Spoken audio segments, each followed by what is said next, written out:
Friends, welcome to my channel Neo Niti. आज से हम यहाँ पे इन्वायरमेंट शुरू करने जा रहे हैं और ये कम्प्लीटली यूपीएससी या स्टेट पीसीएस पेपर्स को फोकस में करके ये लेक्चर्स बनाए जाएंगे। ज़्यादा समय वेस्ट ना करते हुए चलिए हम शुरू करते हैं हमारे सब्जेक्ट पे। तो यूपीएससी में प्रीलिम्स और मेंस में इन्वायरमेंट एक बहुत अच्छा वेटेज कैरी आउट करता है।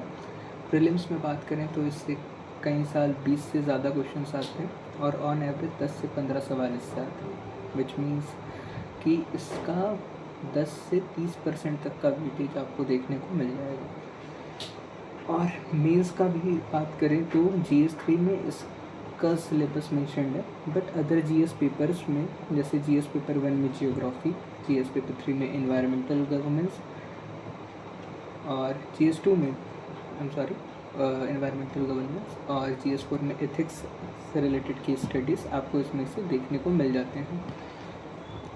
बात की जाए इस सब्जेक्ट के इम्पोर्टेंस की, तो it is very important subject and I will B not wrong saying that many aspirant ignores this subject and keep this for future later on time during a prelims preparation phase. But क्योंकि ये subject जो है वो static के साथ साथ dynamic भी बहुत ज़्यादा है, तो इसे हम अगर जितनी जल्दी ख़त्म कर लें वो उतना ही अच्छा है। सिलेबस की बात करें तो इसका सिलेबस जैसे कि मैंने बताया कि static as well as dynamic भी है। तो स्टैटिक में हमें जैसे पढ़ना होता है ecosystem, ecological succession, nutrient cycle, types of ecosystem, types of biomes, wetland ecosystem, biodiversity, pollution और भी वेटलैंड इकोसिस्टम तो एक हुआ, टाइप्स ऑफ इकोसिस्टम जैसे होते हैं वो सारी चीज़ें हमें यहाँ पे पढ़नी होती हैं। डायनेमिक्स में बात करें तो यहाँ पे biodiversity conservation, climate changes and actions क्या लिए जा रहे हैं, सॉलिड वेस्ट मैनेजमेंट, पोल्यूशंस। हाँ, यहाँ पे पोल्यूशंस को हम थोड़ा करंट अफेयर्स के टर्म में लिंक करते हुए पढ़ेंगे। इन्वायरमेंटल इम्पैक्ट क्या है, लॉज, इंटरनेशनल लॉज, क्या कन्वेंशंस, क्या ट्रीटीज़ बनाई गई हैं हमारे इन्वायरमेंट को कंजर्व एंड प्रोटेक्ट करके रखने के लिए।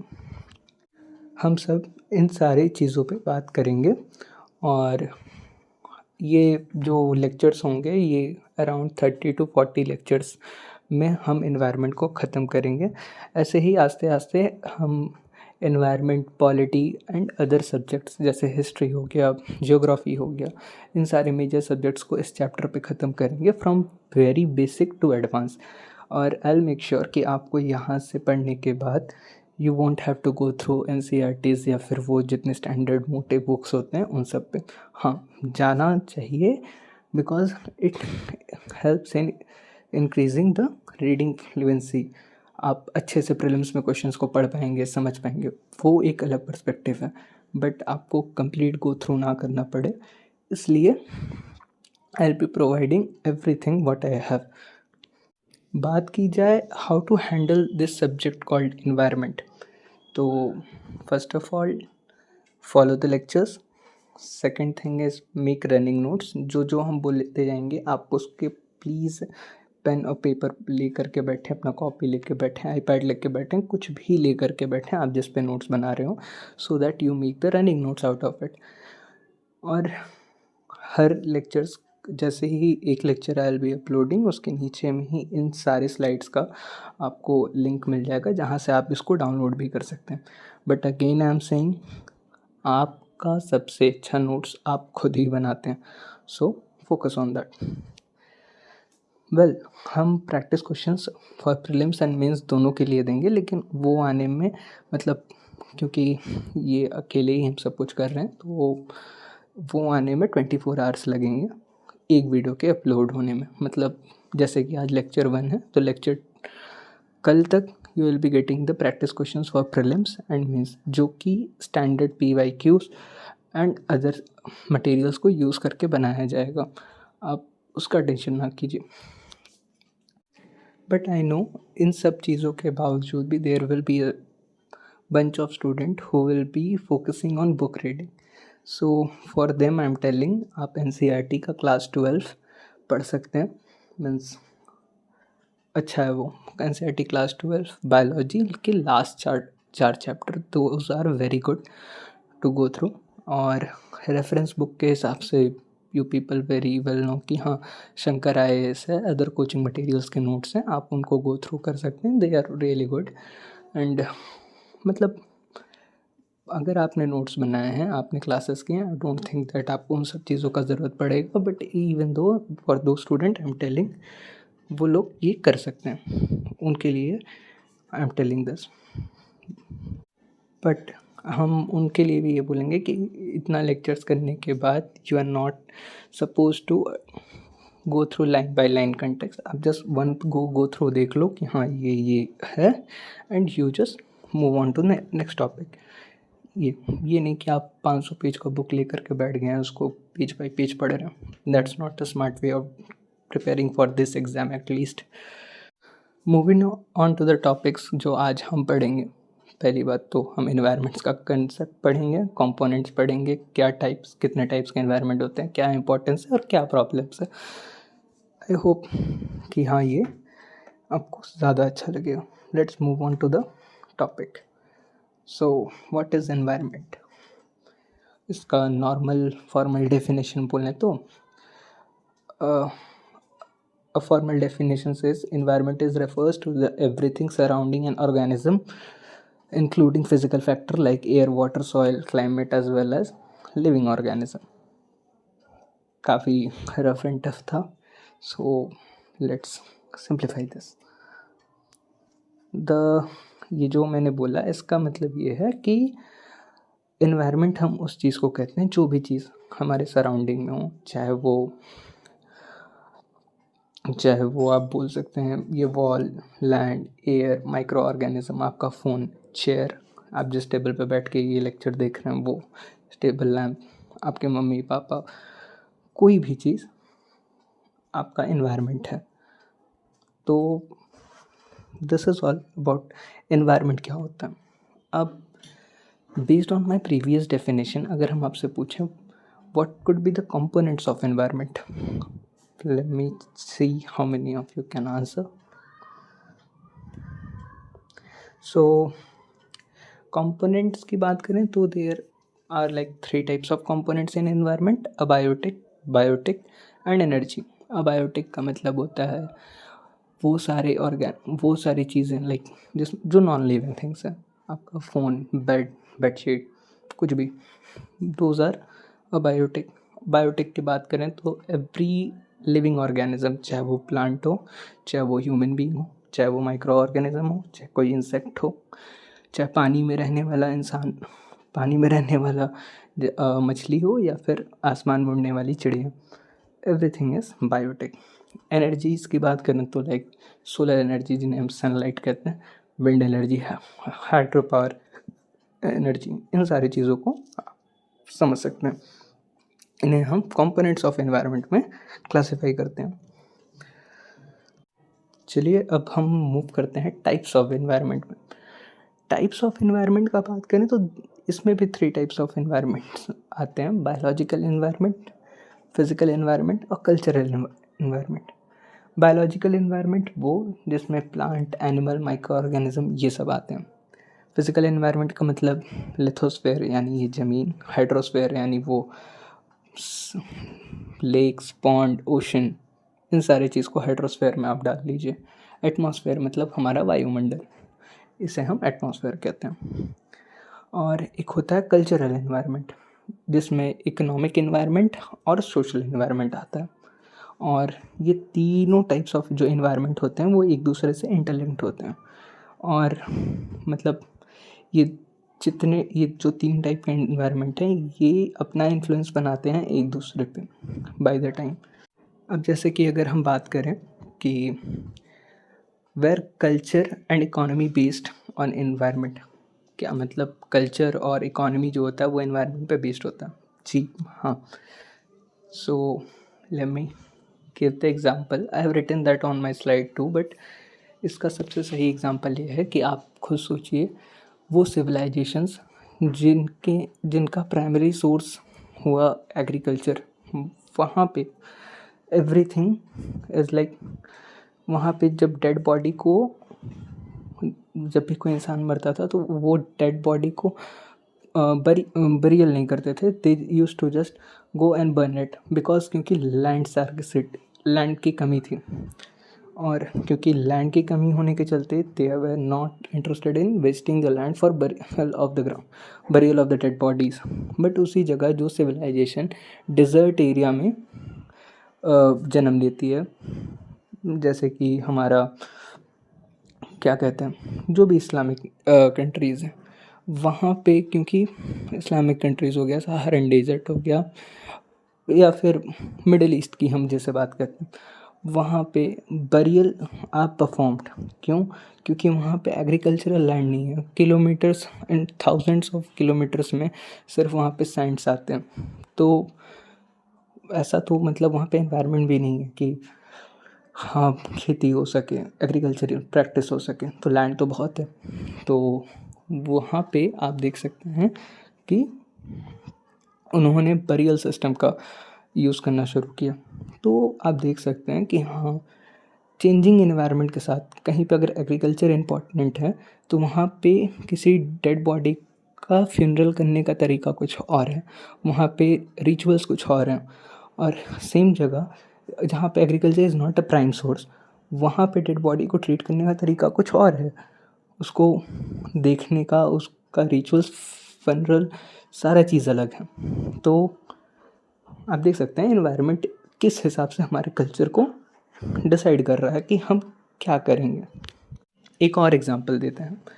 अब जैसे कि जो सिविलाइजेशन गर्म जगहों पे जन्म ली हैं, या फिर वहाँ पे वो सिविलाइजेशन जहाँ पे गर्मी बहुत ज़्यादा थी, वहाँ पे आप देखेंगे कि अल्कोहल्स या इन टाइप के बेवरेजेस को पीना ख़राब माना गया कि नहीं पी सकते।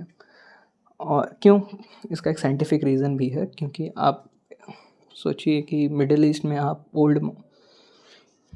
आप मिडिल ईस्ट में जैसे कि मान लीजिए कोई भी अगर बेवरेजेस का इस्तेमाल कर रहा है, आज से वो टाइम जहाँ पे टेक्नोलॉजिकल एडवांसमेंट ज़्यादा नहीं हुआ था, वहाँ पे उस टाइम में उसके बॉडी के लिए लिटरली बहुत ख़राब है। उनका क्लोथिंग स्टाइल भी वो डिसाइड करता है एनवायरनमेंट, क्योंकि वहाँ पे गर्मी ज़्यादा है तो लोग वहाँ पे ढीले कपड़े ज़्यादा पहन रहे हैं कि एकदम ढीले हों, लूज़ हों, कंफर्टेबल। बट ठंड वाले इलाके में अगर हम बात करें, चाहे नॉर्थ, वो यूरोपियन नेशंस, वहाँ के आप किंग्स को देखिए, उन्होंने जितनी भी मतलब अपनी ड्रेसेस वगैरह बनाते थे, those use to be a warm one, और मतलब बॉडी से ज़्यादा चिपके हुए रहते थे ताकि वो उन्हें वार्मथ प्रोवाइड करें। ठीक है, वहाँ पे अल्कोहल्स और बेवरेजेस वगैरह नॉट कंसिडर्ड एज अ ख़राब थिंग। क्यों? क्योंकि वहाँ पे वो सारी चीज़ें उनके क्या कहते हैं, बॉडी के टेम्परेचर को नॉर्मलाइज करने में हेल्प करते था, इसलिए। और आप देख रहे हैं कि जगह जैसे बदल रहा है, एनवायरनमेंट कंडीशंस जैसे बदल रहे हैं, वैसे वैसे कल्चर्स बदले जा रहे हैं, ड्रेसिंग सेंस बदलता जा रहा है, खाने का हैबिट्स बदलता जा रहा है, और ऐसे ही बहुत सारी चीज़ हमारे यहाँ बदलते हैं। चाहे आपको ये लिविंग बींग्स का, ह्यूमंस का एग्जांपल दिया मैंने, अगर हम इसको और हिसाब से बात करें तो आप जितना नॉर्दर्न हेमिस्फेयर में जाएंगे, आप वहाँ पे देखेंगे कि हाँ, इवन प्लांट्स अपना अडेप्टेशंस चेंज कर लेते हैं। इक्वेटर साइड देखिए, डेंस फॉरेस्ट है, ट्रॉपिक मतलब ऐसा ऐसा घना फॉरेस्ट है जहाँ पे इंसानों का जाना मुश्किल है।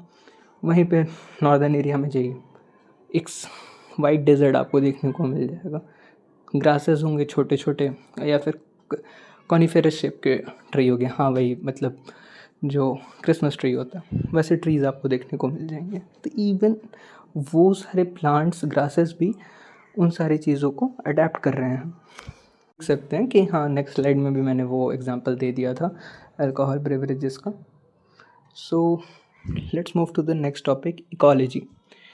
अब इकोलॉजी बोले तो एक ब्रांच है बायोलॉजी का, जो साइंटिफिक स्टडी करता है how organism will interact with each other and their environment. मतलब एक ऑर्गेनिज्म दूसरे ऑर्गेनिज्म से कैसे इंटरेक्ट करेगा और अपने इन्वायरमेंट में कैसे रहेगा। पोलर बियर जैसे रहता है नदन या सदर्न हेमिस्फेयर में, वैसा हिमालयन बियर और जंगल का बियर नहीं रह सकता। they all three comes from a BS category, but they all three have a different rates, different body structure, different hunting and sleeping styles. So ये अगर हम नॉर्मल सा एक नॉलेज के लिए दे दिए कि ये जो इकोलॉजी टर्म था इसको जर्मन जियोलॉजिस्ट अर्नेस्ट हैकेल ने 1866 में कॉइन किया था। तो it just for a knowledge कि हाँ स्टेट पीसेस वगैरह एग्ज़ाम में आ सकता। यहाँ पे अगर हम समझें कि इसको और अच्छे से समझें कि जो हमारा ऑर्गेनिज्म होता है, चाहे वो बड़ा एलिफेंट हो या फिर छोटा माइक्रो ऑर्गेनिज्म, वो कैसा रिएक्ट करेगा, उसको चेंजिंग इन्वायरमेंट से कैसा फ़र्क पड़ेगा, या फिर एक ऑर्गेनिज्म के चेंज होने से, अपना ट्रेड्स चेंज करने से इन्वायरमेंट को क्या फ़र्क पड़ेगा, ये सारी चीज़ को इकोलॉजी पढ़ता है। इन सारी चीज़ों को वो ध्यान से देख देख के पढ़ता है कि क्यों, कैसे, क्या हो रहा है। अगर इम्पोर्टेंस ऑफ इकोसिस्टम की बात करें तो देयर आर बेसिस ऑफ, मतलब आप सभी जानते हैं कि हाँ इम्पोर्टेंस ऑफ इकोसिस्टम में कि वो बेसिस ऑफ लाइफ है। बिना इकोसिस्टम के कोई कैसे सर्वाइव कर सकता है। इवन अगर कोई आपको ये बोले कि सर हम नॉन वेजिटेरियन पे हैं, हम वेजिटेरियन हैं, कोई भी सोर्स, आप नॉन वेज भी खा रहे हैं तो माइंड भी चिकन खा रहे होंगे, गोट खा रहे होंगे, कुछ भी। सो वहाँ पे डैट डजंट मीन आपका जो भी ट्रेट है, आप वेजिटेरियन हो, नॉन वेजिटेरियन हो, या फिर ह्यूमन बीइंग ओमनीवोर भी है, या फिर कोई भी जानवर, वो उसका primary consumer is just a grass और अ ट्री श्रब। क्योंकि कोई भी ऑर्गेनिज्म अगर कुछ भी फूड कंज्यूम कर रहा है तो फर्स्टली वो प्लांट से ही आ रहा है। तो आप इकोसिस्टम के बिना तो नहीं रह सकते, मेनली आप सन के बिना भी नहीं रह सकते, क्योंकि प्लांट जिंदा है सोलर एनर्जी से, वो अपना फूड बना रहा है, वो अपना लाइफ साइकिल, रेस्पिरेशन, ट्रांसपिरेशन वाला सारा प्रोसेस वो वहीं से करता है। तो anyone can't say this foods, I have already mentioned that कि हाँ खाना चाहे वो वेजिटेरियन हो, नॉन वेजिटेरियन हो, वो सारा चीज़ is coming from one primary source, and there is not one primary source, I should say everyone is linked to one or another. like कोई वेजिटेरियन है तो डायरेक्ट ग्रास पे है, कोई नॉन वेजिटेरियन है तो वो उस मीट पे है या फिर उस चिकन पे है जो वो ग्रास कंज्यूम कर रही है या फिर वो सीड्स कंज्यूम कर रही है, जिसका सोर्स इज सम और अदर प्लांट। ठीक है, वो कैसे कैसे करके वहाँ पे तो है। ठीक है, तो न्यूट्रिशंस इंसान हो, जानवर हो, कोई ऑर्गेनिज्म हो, माइक्रो ऑर्गेनिज्म हो, वो सब अपना इसी इकोसिस्टम में, इसी इन्वायरमेंट में रह के कंप्लीट कर रहे हैं। रिसोर्सेज लाइक क्लोथ्स, मेडिसिन, अब मेडिसिन वगैरह तो सभी जानता है कि हाँ like Ayurvedic medicine, herbal medicine, ये सारी चीज़ें आपको देखने को मिल जाएंगी। क्लोथ्स वगैरह का भी बात करो तो कॉटन वगैरह मिल जाता है, तो क्लोथ्स वगैरह हो गया। क्लीनिंग एक्शंस, हाँ ये बहुत इंपॉर्टेंट है। पूरे इन्वायरमेंट में सिर्फ माइक्रो ऑर्गेनिज्म और माइक्रोब्स के पास ये पावर है और स्कैवेंजर्स के पास ये पावर है कि वो डीकम्पोज डेड बॉडीज़ को या प्लांट्स को वो उसको खा सकते हैं, उसको वापस से मतलब इन्वायरमेंट में डाल सकते हैं, जिसका मतलब ये काम करने की शक्ति किसी के पास नहीं है। I should say this. अब इन्वायरमेंटल डिग्रेडेशन पे बात करें तो as we know global warming मतलब अगर इस पे बात करें तो लॉन्ग टर्म जो अर्थ का टेम्परेचर राइज होता है, excessive emission of green house gases like CO2, अब ज़्यादा मात्रा में कार्बन डाइऑक्साइड एटमॉस्फेयर में जा रहा है, जिससे जो सोलर रेडिएशन अर्थ पे आता है और रात को जब उसको वापस जाना होता है फिर वो जा नहीं पाता, वो हीट ट्रैप होके अर्थ का सरफेस टेम्परेचर, अब इससे अर्थ का टेम्परेचर हर साल बढ़ता जा रहा है। और ये एक्चुअली एक कंसर्न है कि हाँ आप देख सकते हैं कि ओशन लेवल इससे राइज़ हो जा रहा है, सी वाटर लेवल राइज़ हो रहा है और ग्लेशियर्स मेल्ट हो रहे हैं, क्योंकि अब दो कहने के लिए हमारे पास 70% ऑफ वाटर है, बट उसमें से मतलब क्या कहते हैं 1% वाटर ही इज़ जो पीने लायक है, या फिर अभी तो उससे भी कम बोल सकते हैं। क्लाइमेट चेंज, इसके लिए मतलब आप देख सकते हैं COP27, मतलब कितना सारा इसके ऊपर एक्शंस लिया जा रहा है। Climate change includes long term changes in temperature, precipitation. अब इसका बहुत अच्छा एग्जांपल है कि चेंजिंग मानसून टाइम। इस साल जैसे कि इंडिया में हम देख सकते हैं कि मानसून वक्त से पहले आ गया था। प्रेसिपिटेशन, अप्रैल में, मई में आप बारिश देख पा रहे हैं, अक्टूबर तक ठंड ही नहीं आ रहा। तो ये सारी चीज़ हमारे क्रॉप पैटर्न को, हमारे हर चीज़ को ये सब अफेक्ट करता है। और ये जब अफेक्ट करता है तो इससे मतलब एक बहुत बड़ा सेक्ट, चाहे वो ह्यूमन बीइंग हो, चाहे वो एनिमल्स हो, वो सब अफेक्ट होते हैं। क्योंकि सर्वाइवल तो सीखना पड़ेगा, चाहे ह्यूमन बीइंग हो, एनिमल हो, कोई भी हो, they have to learn this. और climate change is a real trigger for all of the nations, क्योंकि they need a development, but we also need a sustainable development, जिससे हमारे क्लाइमेटिक कंडीशंस हमें इम्पैक्ट ना कर सकें, हमारे पास भुखमरी वाले हाल ना हो जाएं। उसके बाद अगर हम बात करें तो there is one thing called ozone layer depletion. Ozone layer depletion का मतलब, जैसे कि हम सब जानते हैं कि हमारे अर्थ पे एक ओजोन लेयर है, जो वो 3 एटम्स हैं, ऑक्सीजन के 3 एटम्स। तो वो मतलब सनलाइट के जो हार्मफुल रेडिएशन है, जैसे UV रेज हैं, वो उसको अर्थ पे आने से रोकता है। बट ये थिन होता जा रहा है, और इसके चलते UV रेज आते हैं, और UV रेज लिटरली बहुत हार्मफुल होते हैं स्किन्स के लिए, जैसे कि स्किन कैंसर जैसे डिजीज़ का ये सबसे बड़ा कारण बन सकते हैं। तो हाँ, ये भी एक रीज़न है। लेकिन ये भी है कि जितना हमने एक्शंस लिया है, we can see that Antarctica पे जो ओजोन लेयर डिप्लीट हुआ था, उस पर थोड़ा रिकवरी तो हो रहा है। अब कितना है वो साइंटिस्ट वगैरह ही जाने, बट हाँ, देयर इज़ अ रिकवरी। और इसका मेन कॉज माना जाता है CFC और हैलोजेंस को। हाँ, अब इन्हें हटा भी दिया जाता है। मैक्सिमम बड़ी इंडस्ट्रीज़ में CFC और हैलोजेंस को यूज़ करना थोड़ा कम किया जा रहा है।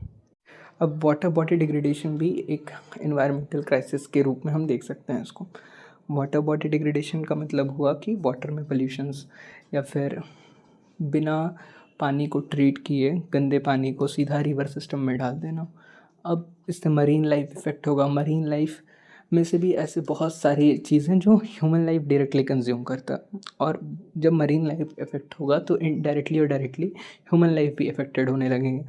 तो ये सारी चीज़ें डायरेक्टली थ्रोइंग मतलब sewage in rivers, lakes and ponds, वो सारी चीज़ का हाल ख़राब कर देता है। दिल्ली में यमुना का हाल देख लो। हाँ ठीक है, वर्क इन प्रोग्रेस है वहाँ पे, बट फिर भी कितना, और अभी बहुत कुछ वहाँ पे ठीक करना बाकी है। तो वो सारी चीज़ें, केमिकल को रन ऑफ करना, मतलब जो इंडस्ट्रीज़ केमिकल वेस्ट हैं उन सारी चीज़ों को हम लोग को कम करना है, या फिर उन्हें ट्रीट करके हमें डिस्चार्ज करना है, ताकि those won't affect the marine life. At the end जल ही जीवन है, तो उसको ध्यान में रखते हुए हमें आगे बढ़ना चाहिए। और बात करें इन्वायरमेंटल पोल्यूशन का, तो बचपन से हमने पढ़ के आया है कि हाँ, air pollution, water pollution, land pollution, noise pollution. Air pollution आप देख रहे हैं कि हाँ, दिल्ली हो गया या फिर जितने भी मेट्रो सिटीज़ हैं, कहीं का भी हाल ठीक नहीं है। चाहे वो बेंगलोर हो, कोलकाता हो, दिल्ली हो, मुंबई हो, लखनऊ हो, हर जगह excessive traffic, excessive air pollution. हाँ, EVs आने के बाद भी देयर इज़ पोल्यूशन, क्योंकि चार्जिंग के लिए भी India's major energy power sources thermal energy, वो प्रोड्यूस करने के लिए भी we need those burning coals and all, उससे भी कार्बन एमिशंस हो रहा, हज़ार ऐसे चीज़ें हैं। तो एयर पोल्यूशन तो है। आप दिल्ली में ही देख लीजिए, दिल्ली में क्या, वहाँ पे कुछ भी, मतलब I am not saying any festival, but festival season जब भी वहाँ पे रीच करता है, और जब भी अब हम लोग अपना फेस्टिवल वहाँ पे मनाते हैं, तो वहाँ पे आप पोल्यूशन लेवल देखिए कैसे स्पाइक अप करता है। गवर्नमेंट को एक्शंस लेने पड़ते हैं, हर चीज़ वहाँ पे करना पड़ता है। लोग बाहर निकलना कम कर देते हैं, क्योंकि एयर पोल्यूशन बहुत हाई होता है। AQI एयर क्वालिटी इंडेक्स बहुत ज़्यादा हाई हो जाता है। सेम गोज़ फॉर कोलकाता, वहाँ पे भी मतलब बहुत ही ज़्यादा एयर क्वालिटी इंडेक्स वहाँ पे तो लाइक 350 450 के आसपास पहुँच जाता है कभी कभी, which is really harmful. Water pollutions का बात करें तो वही कि हाँ, पीपल थ्रो मतलब knowing unknowing people just throw there water in a river और इन अ लाइक कहीं भी अगर कोई जाता है, जैसे कि कोई हिल स्टेशन गया, कोई क्या कहते हैं, कोई हिल स्टेशन गया है, कोई कुल्लू मनाली कहीं भी गया और वहाँ पे रिवर स्ट्रीम फ्लो कर रहा है, people are enjoying their picnic but at the same time they throw their garbage near the river। अब वो हाई टाइड लो टाइड की वजह से वहाँ पे नॉर्मल वाटर में कंज्यूम चला जाता है, जिससे वो वाटर को सोर्स से ही पल्यूट कर दे रहा है और वो नीचे आते जाते और पल्यूट हो जा रहा है। तो ये भी एक पॉइंट ऑफ कंसर्न है, यहाँ पे भी गवर्नमेंट को एक्शंस लेना चाहिए। लैंड पोल्यूशंस हो गया, चाहे अब लैंड पोल्यूशंस का मतलब कि आप पेड़ काटो, वहाँ पे सॉइल इरोजन होगा, फॉरेस्ट आप उड़ा रहे हो। तमिलनाडु का केस देख लीजिए, रातों रात इतना सारा वहाँ पे, हाँ डेवलपमेंट प्रोसीजर है बट स्टिल उतने बड़े फॉरेस्ट को काटना is really wrong. Government should think an alternative way for their developmental things.